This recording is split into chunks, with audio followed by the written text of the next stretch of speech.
तुकोबारायांच्या पालखीला का घातले जाते मेंढ्यांचे रिंगण? जाणून घ्या ही अनोखी परंपरा. यंदा आषाढी एकादशी 6 जुलैला आहे. जगभरातील विविध ठिकाणाहून वारकरी पंढरपुरात विठ्ठलाच्या दर्शनासाठी येतात. दरवर्षीप्रमाणे यंदाही संत तुकाराम महाराजांची पालखी पंढरपूरकडे प्रस्थान करत आहे.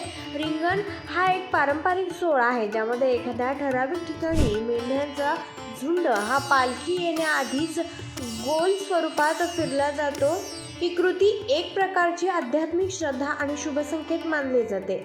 संत तुकाराम महाराजांच्या पालखी सोहळ्यात काटेवाडी या ठिकाणी पहिल्यांदा मेंढ्यांचं रिंगण पार पडतं. ही परंपरा फार पूर्वीपासून चालत आलेली आहे.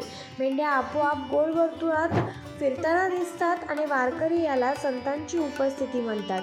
अनेक भक्तांच्या मते हे वर्तुळ म्हणजे संत तुकाराम महाराजांची कृपा आणि आशीर्वादाचं प्रतीक असतं. काही वर्षांपूर्वी या परिसरात मेंढ्यांमध्ये एक गंभीर साथीचा रोग पसरला होता, ज्यामुळे अनेक मेंढ्यांचा मृत्यू झाला होता.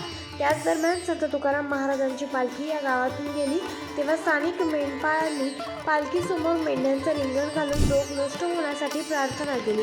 या घटनेनंतर रोग नष्ट झाला अशी भावना ग्रामस्थांमध्ये आजही आहे. त्यामुळे दरवर्षी जेव्हा पालखी काटेवाडीत येते तेव्हा श्रद्धेनं मेंढ्यांचं रिंगण घातलं जातं.